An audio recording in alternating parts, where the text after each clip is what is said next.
Buenas noches, profesor Carlos Condori. Un saludo a todos los integrantes del grupo 6. Cosmovisión bíblica. Ronald Saavedra, Laguna, Iván Cruz, Sierva Sonia, mi persona, Giovanna Janampa, Karel Atencio. Cosmovisión bíblica. Principios bíblicos para la educación. La educación es un medio para descubrir y entender el mundo que fue creado por Dios y para desarrollar una comprensión más profunda el plan que tiene para la humanidad de integrar principios bíblicos para la educación. La cosmovisión bíblica puede tener un impacto significativo en la educación actual, ya que influye en la forma en la que las personas abordan la enseñanza y el aprendizaje. San Mateo nos dice el segundo y es semejante de un mandamiento: amarás a tu prójimo como a ti mismo.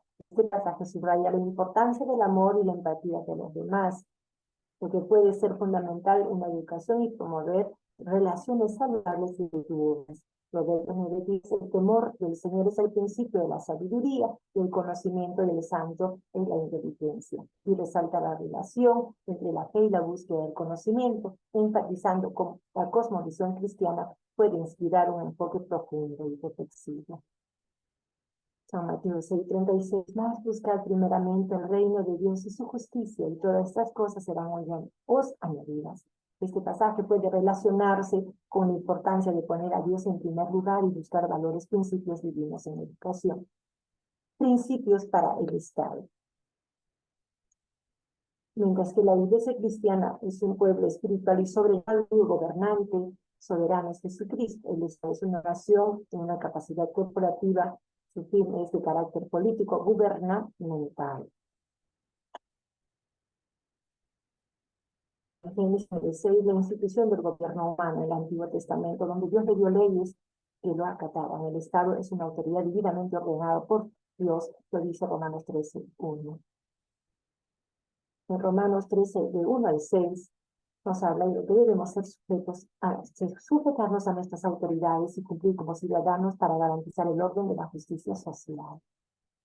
Límites del Estado. Es la separación de la Iglesia y el Estado es algo que todo creyente debe saber, pues, y defender la actitud de Jesús, el Señor, y la condición humana hacia el Estado y el gobierno de su tiempo. Pero recordemos que el Estado es mayor, no es mayor que nuestro Dios, Dios cuando va en contra de su palabra. Continuando con los principios bíblicos para el trabajo, podemos mencionar, ¿no?, haciendo la pregunta si es una bendición o una maldición el trabajo, ¿no?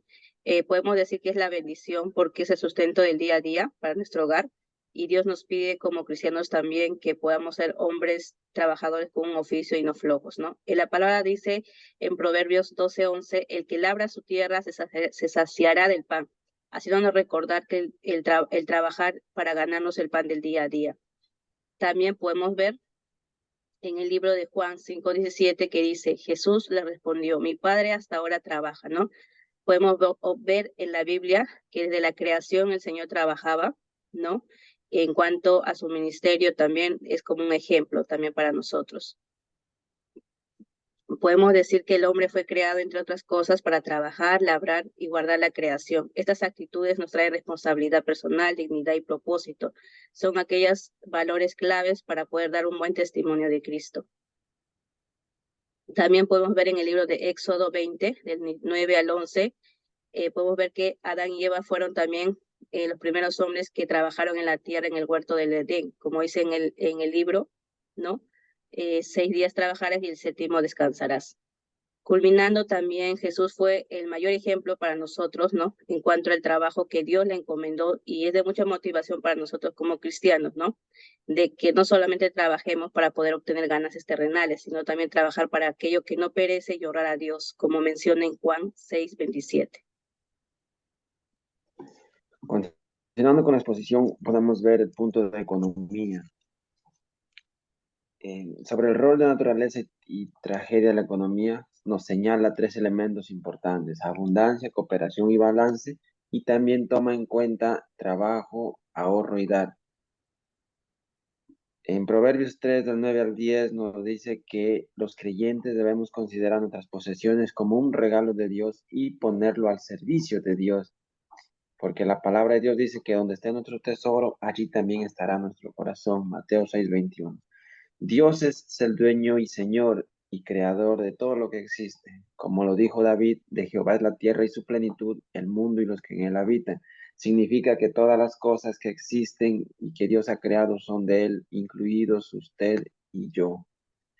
En Proverbios 11:24 nos señala la palabra del Señor que hay quienes reparten y les es añadido, y hay quienes retienen y les es quitado, dando a entender que más bienaventurado es dar que recibir.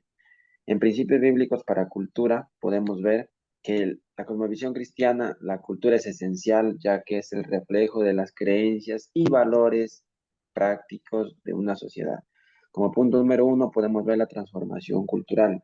Los cristianos somos llamados a ser sal de la tierra. Mateo 5 del 13 al 14. Implica que debemos influir y dar testimonio en esta sociedad. Como punto número 2 podemos ver la valoración y discernimiento cultural. Como lo dice Pablo, examina todo y retén lo bueno. Tesalonicenses 5:21. Dando a entender que estamos llamados a discernir, a retener lo bueno y a echar por alto lo que es malo. Y como tercer punto podemos ver la supremacía de Dios sobre la cultura.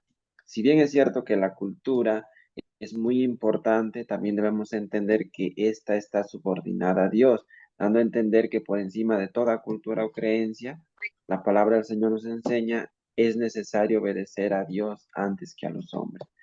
Para concluir, podemos ver que la cosmovisión cristiana hace énfasis a todos los aspectos y ámbitos de la sociedad, tanto cultura, trabajo, economía, y todo está instituido en la palabra del Señor para nuestro bienestar social en esta tierra. Dios les bendiga. Muchas gracias.